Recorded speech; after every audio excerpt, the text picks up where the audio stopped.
Well, hi guys, welcome back to Linda's Pantry. And today we're making jalapeno cheddar baguettes. And these are absolutely wonderful. They're soft, but cheesy and a little bit of hit of spice in the mix. So we've got our jalapenos, we've got our cheddar cheese. Two ways you're going to need. I had a 2-pound block and I grated up some of it and I cut into little cubes for the rest of it. So that is going in later. I'm going to put that back in the refrigerator. And then I've got my jalapenos. Some will be in rings and some will be chopped. So I've got butter, yeast, salt, flour, and sugar.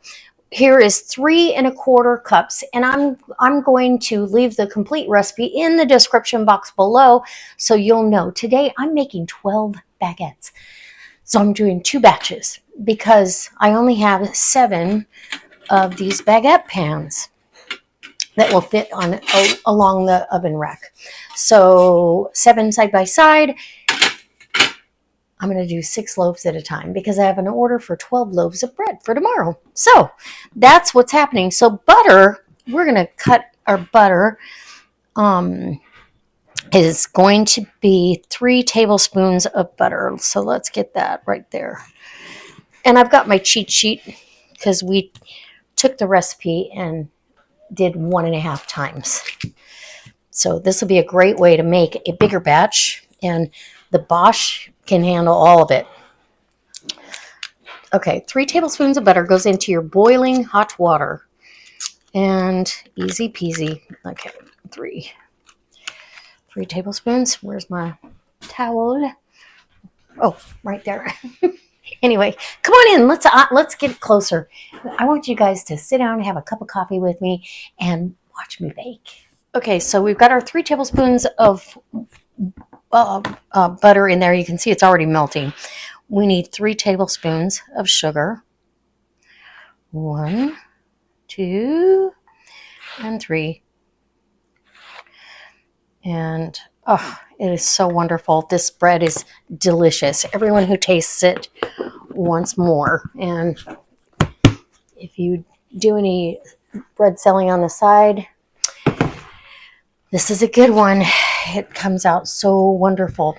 And then for your salt, and this is so these can all dissolve together. So your salt is 3 teaspoons. And you got to have salt. 1. Whoa. Let's take that up back a notch here. Kitchen disasters. We'll call this scant 1, 2. And I'm going to take the lid off and scoop it out because that was terrible. I could have ruined the whole thing. Okay, and then 3. And it's a savory bread, so it could have a little more salt. I always use salted butter in all of my recipes, so there's always a little bit of salt in there anyhow. And get that out of my way. Okay, now that we have that, we have to now wait for this to cool down to between 110 and 113 degrees. I found 113 is just fine. For me, this is still very hot. So while this is cooling, literally, you can set it outside if it's a cool day. While this is cooling, I'm going to get my jalapenos chopped up. I've already done my cheese, like I showed you. Put those back in the refrigerator. So I'm going to slice up a few more jalapenos because they really do need it. Man, I'll show you how. So for the jalapeno part, the part that's going in the bread, I want the seeds and the membrane out. And if you touch these, do wash your hands. So we're going to give that little chopper some help and put these in there. I probably should be wearing gloves. I'm going to wash my hands and get some gloves on. So for the jalapeno, we are taking the membrane out and the seeds, and we're going to put it in our little chopper from Tupperware. Okay. And give that a little bit of a head start. If you don't get all the seeds, don't worry about it, but you do want the majority out for this is the part that's going inside the bread. So I don't want it so hot and spicy that when you take a bite, I want you to taste the jalapeno, not have the jalapeno be the only prominent flavor, because we still want to taste that cheddar cheese as well. So just tap those seeds right off there. And then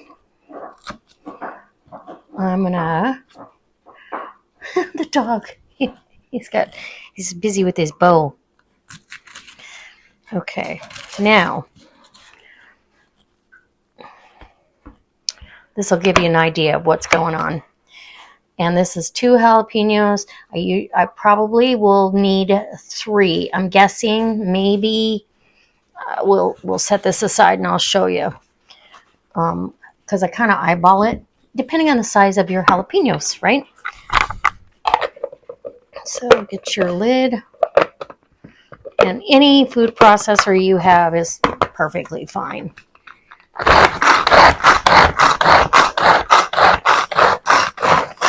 And voila, we've got a couple pieces that did not get in the mix there. We'll get those down in there. And I'm gonna,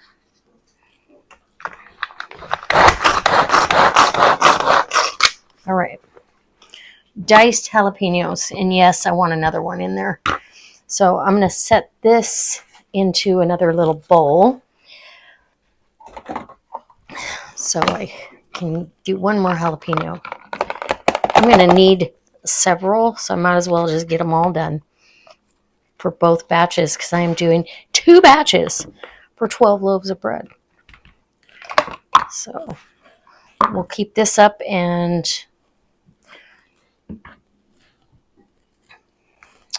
go to the next step, which is, oh, so delicious. Okay. As soon as that yeast is, or the water is cool enough, we'll get our yeast in there and get that proofing a little bit, get a head start on it. And we're going to be using the Bosch mixer today. And I have to tell you, I ordered some stuff and then by accident, and then I had to change the address and change the, and then I had to return it. And I'm not even kidding you when I tell you the customer service at the Nutrimil company that I bought the Bosch dough hook attachment and then had to return it. But I do have cookie dough, the Pro Paddles coming. They should be here Monday. So we've got some really good cookie recipes coming up. But the customer service is beyond wonderful. So if you don't have a Bosch mixer and you are thinking about it, trust me, you won't be disappointed if you have any problems or any issues. They're on top of it, like immediately, not 2 days from then. They just take care of it, and wonderful.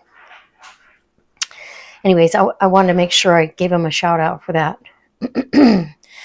I've had my Bosch for a long time. I earned that from Thrive. The first year I worked for Thrive, which was 7 years ago, Thrive Life Foods compensates you in so many ways, and really and truly, I love my Bosch. All right, so now we're going to get this membrane out of here, and let me get you back in here when I am putting the yeast in the water. And you can use a temperature probe to monitor your water if you're not sure what the temperature is. I have a little probe that I can stick in there and it tells me exactly what the temp is. Okay, or if you can stick your finger in there, it doesn't feel hot, it feels warm like bath water, that's perfect. Okay, now that the jalapenos are chopped, we're going to go ahead with the mandolin and slice some for the top decoration. And this is already set. You can adjust it to really as thin as you can get it.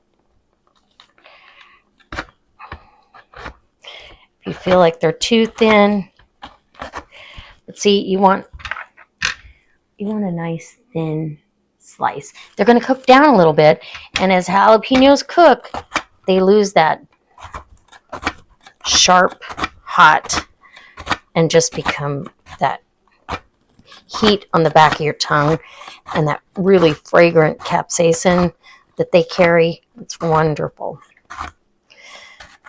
Watch your fingers. No rubber gloves are harmed in this mandolin exercise. And you can chop up this other one, the other end, by hand.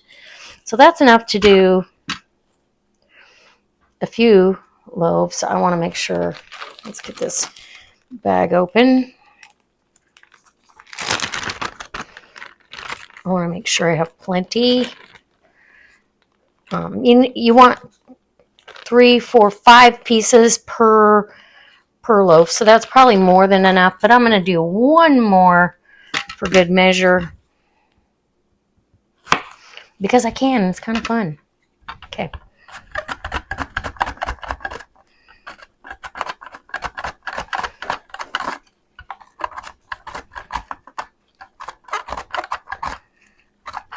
Again, watch your fingers. If yours has a guard, which mine does somewhere, use your guard. Okay, that's plenty. I'm totally positive that I have enough for all 12 loaves. And if not, I've got more jalapeno. So, okay. And then these two, I'm going to go ahead real quick. It's going to be a little bit bigger chop, even though I see a piece in here too. These are going right in the chopped ones.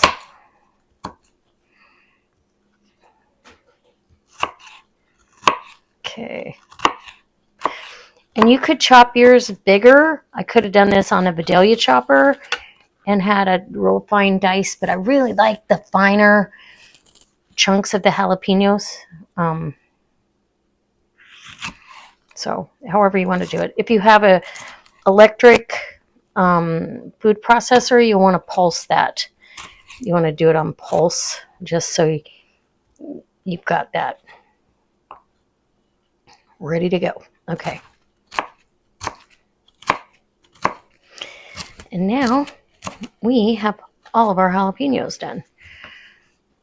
I was going to do this last night and I thought, no, I want to make sure you guys see all of it. And I'm going to mix those bigger chops in a little bit. Don't want to miss out on any of that. Jalapenos are expensive at this time of year. So I want every little bit of it. Any seeds that have jumped ship, take them out of the mix. Get them on this. There we go. And I will take this tablespoon. Yeah, just mix them in.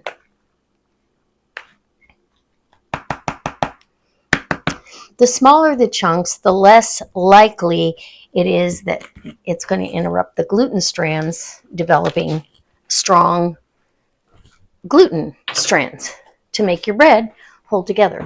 So, all right, let's check our water and butter. Okay, so I'm putting the flour in my Bosch, and it's going to call for 10 cups of flour.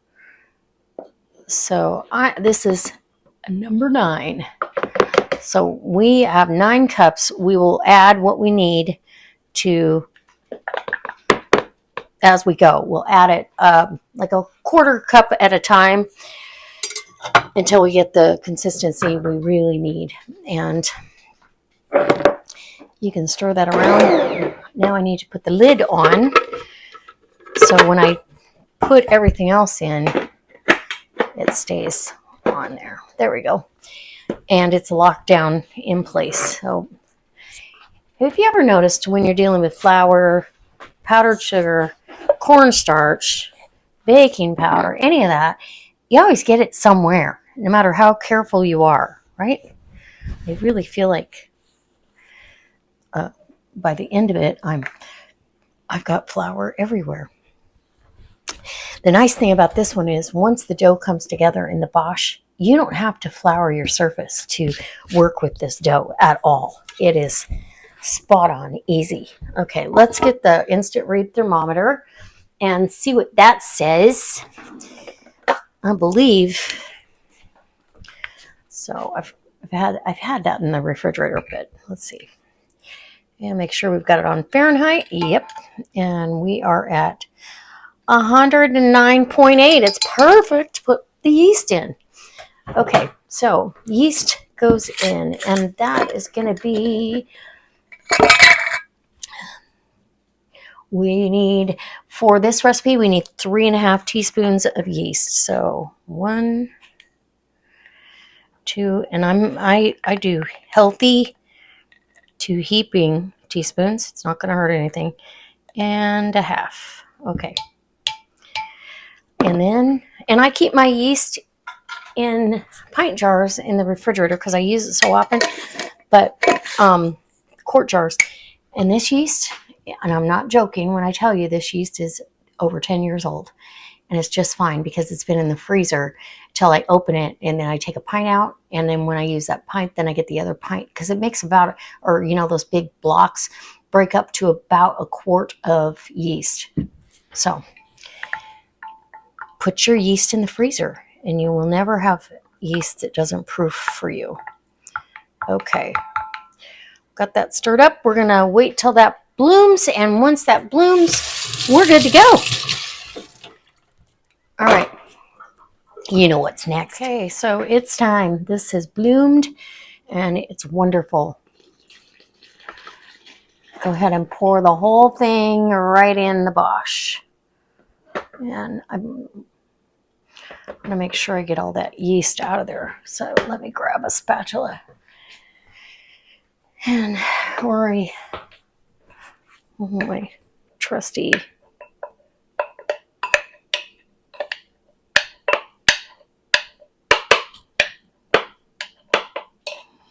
Okay. Now, that out of the way, put your lid on, and we're ready to go. Once this comes together, and I hope you can hear me okay, once the dough comes together and it stays away from the sides, and I'll show you what that looks like, you then can start your kneading. So let me bring you in and show you. It's going to steam up a little bit.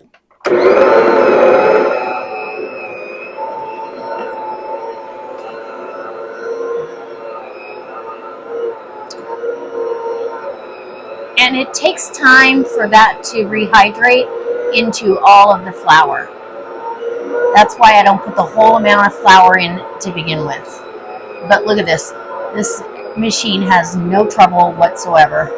All right, it's just about together, but we're gonna let it finish up for a few more minutes of this, and we'll finish this up. But it's already non-sticking to the edge. It's not really a sticky dough, so we might be good with just the 9 cups, unless I miscounted. Maybe I put 10. Okay, to knead, they say to put it on 4, which is on high. So for 7 minutes, let's do it. Bring you back for this. So we want to, right before it's done kneading, add in our cheddar cheese. And I'm going to add in about 1.5 cups of these cubes. And that's it. Man down. Okay. Just to mix it in. We're going to get this mixed in, and hopefully we may have to knead it in by hand, but that's okay.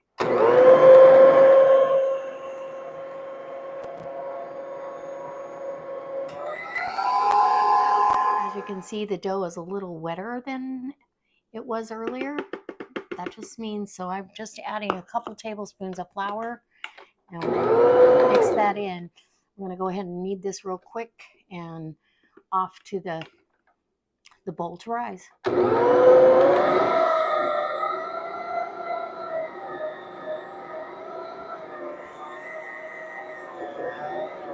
Okay, so we always unplug your Bosch before you take any attachments off, or you're really working with something that could hurt you. This is a powerful machine. and I get all the dough off of here, and it's not sticking to my hands, so it's perfect.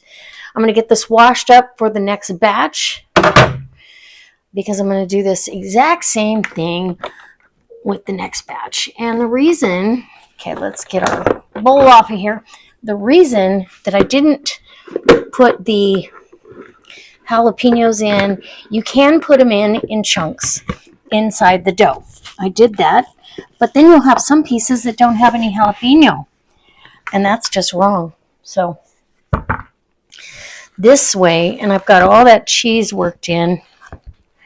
I sprayed my bowl down with some oil. I'm going to cover this with saran, and it's going in a warm oven. It was on warm, and now it is perfect for a proofing oven. So I can't talk, sorry. And when it's doubled in size, I'll come back, we'll shape the loaves. And oh my goodness, okay. There you go. And the reason you want it oiled is so you don't have any resistance to the bowl while it's trying to rise, because it could impede your rise if your bowl doesn't have a smooth, slick surface for it to slide on up. And you don't want your dough to dry out either. I've had that happen because I didn't have enough going on. So, all right. And in the oven it goes. Okay, our dough has doubled in size. Oh, this is funny. Oh my goodness, look at that. And the cheese kind of melts a little bit. That's why you do chunks, because when I did the grated, it just literally blended in with the whole thing. So this is a really soft, beautiful dough. We're going to make 6. So we're going to cut it as good as we can. You can weigh this out too, but I think we're going to be okay. If you lose a piece of cheese, you'll be all right. I'm going to cut these in 3 and each side till we get them about the same. And if you need a piece of cheese over there, take it on up. Let's get our dough balls worked in here. I want to make it into kind of a ball so I know about what I got going on. Okay? Like I said, if you feel like one's got more cheese than the other, get your cheese back out. Like I feel like this one needs some cheese in there. And I think it's a bit smaller. So we're going to borrow from Peter to pay Paul. Get that ball.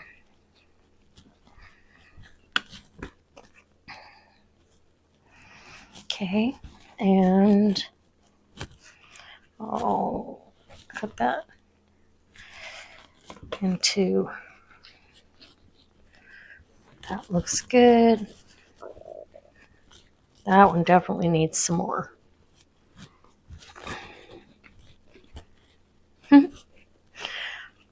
It's hard to keep the cheese in there.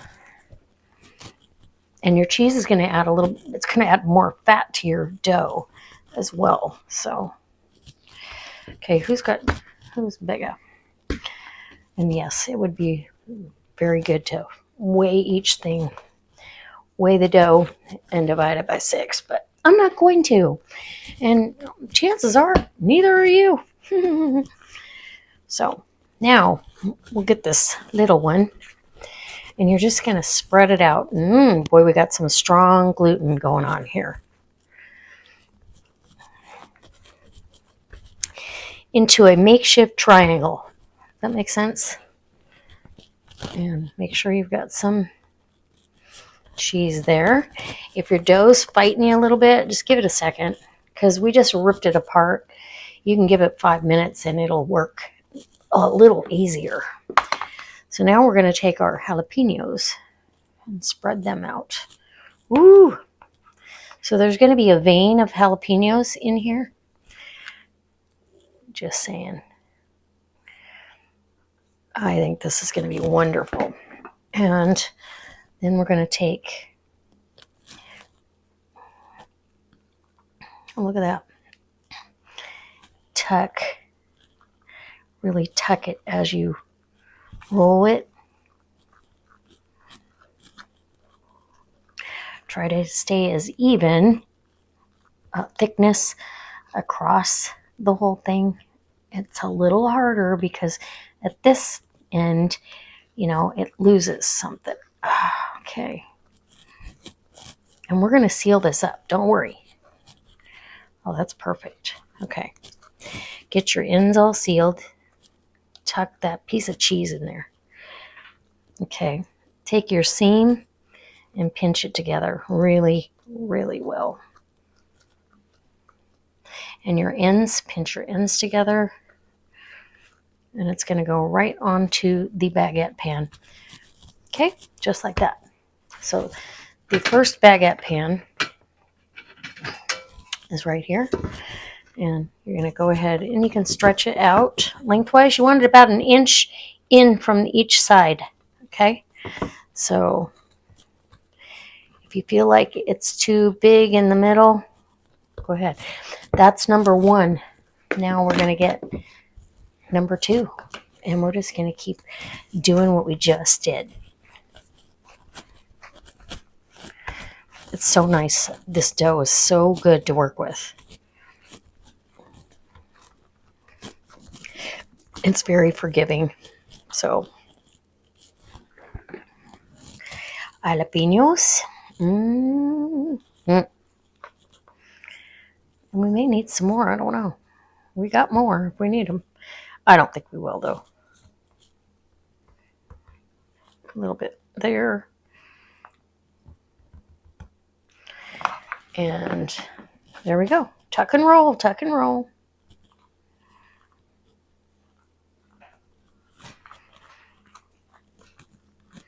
I can already tell the dough's trying to relax, which is nice.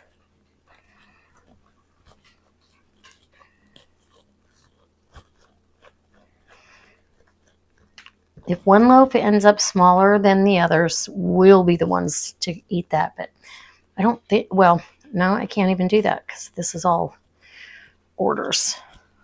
That's all right. If you live close to me and you want to order French bread or jalapeno French bread, tuck in that cheese. Don't lose your cheese. All right. And then it's going to, I'm going to do this 4 more times. But take a sharp knife and score. Do not be afraid to score right down in that baguette. And you want to do this before it rises. Ooh, and it's going to expose some of those jalapenos. Oh, it's going to be so good and so pretty. Okay, I'm going to put this over on the stove. The oven is preheating to 375. As soon as these are all shaped, then I'm going to start on batch number 2. All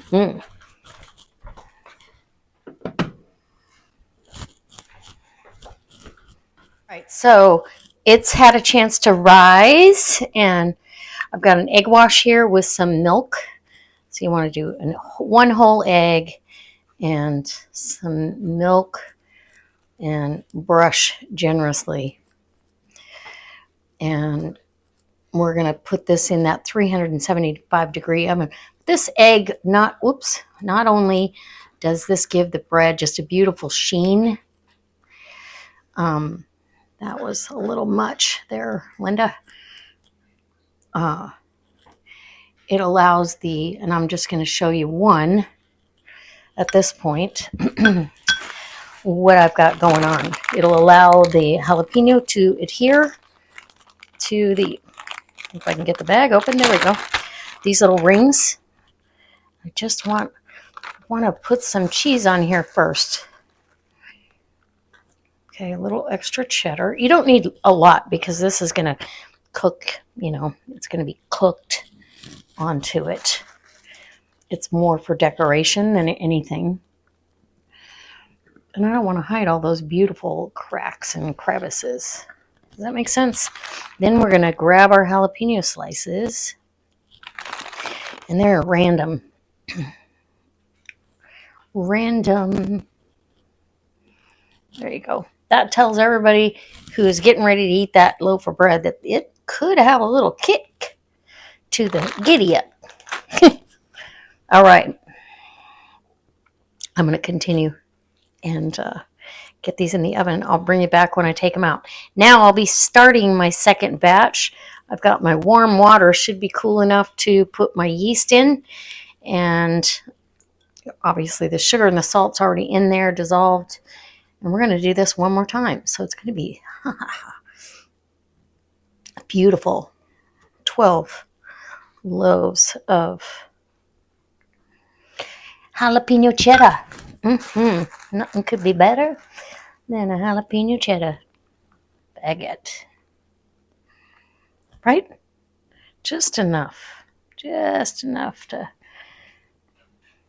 make it pretty, literally. And you don't even need that many slices of jalapenos if you don't want to. I like to stagger them from one side to the other, so you can kind of see. There we go. Into a 375-degree oven it goes. Oof, it's going to be good, you guys. Cheddar jalapeno French bread. Bomb diddly. Okay, in we go.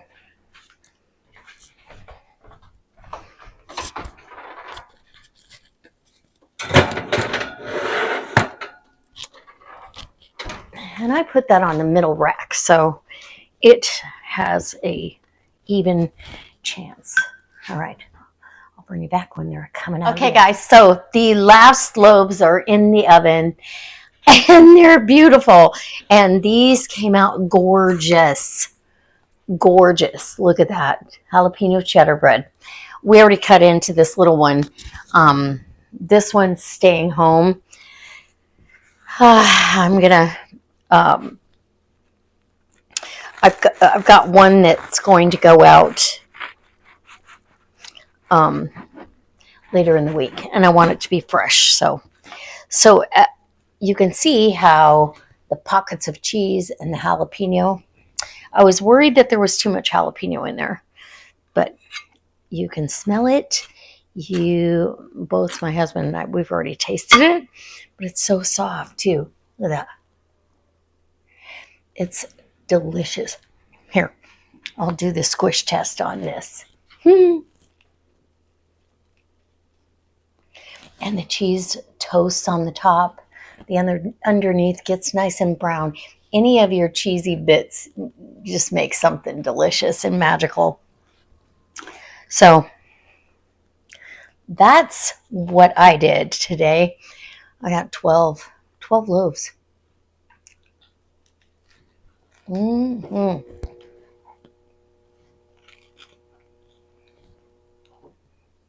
It's so soft on the interior.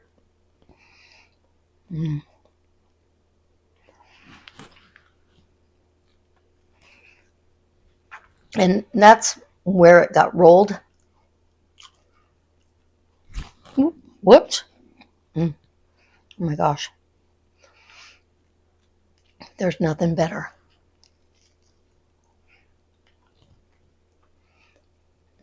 Have you had those jalapeno bagels that are so soft and chewy? That's what it reminds us of. I am not disappointed at all. Look at all the jalapeno in there.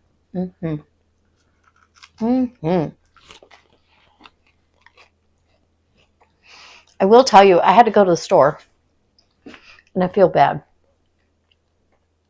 because it's Easter Sunday, but our little market here was open. I had to go buy one jalapeno to make sure the second batch had enough sliced for the top. I can't talk. Anyway, so I hope it inspires you to make jalapeno cheddar baguettes. And I'm going to say baguette only because I did them in a baguette pan. They're not like a French bread loaf. They're not like a little crostini baguette that you get that would be chewy. These are soft. These are French bread baguette. Okay. Those have cooled down. I'm going to put them in their little bags. I'm going to cut the ends off, cut up 3 or 4 inches off, fold them over, Put a little handmade sticker on it. Good to go. All right. We'll see you next time for another delicious recipe. I hope that if you have any questions or you have any comments, please leave them down below. And if you'd like this sort of content, I truly hope you'll subscribe, hit that thumbs up, and I'll see you next time on our next video. So guys, if you stayed till the end of the video, I'm guessing you like the content. If you want to see more of this, please subscribe to the channel. Hit that thumbs up. It really helps me out, and I'd appreciate a comment.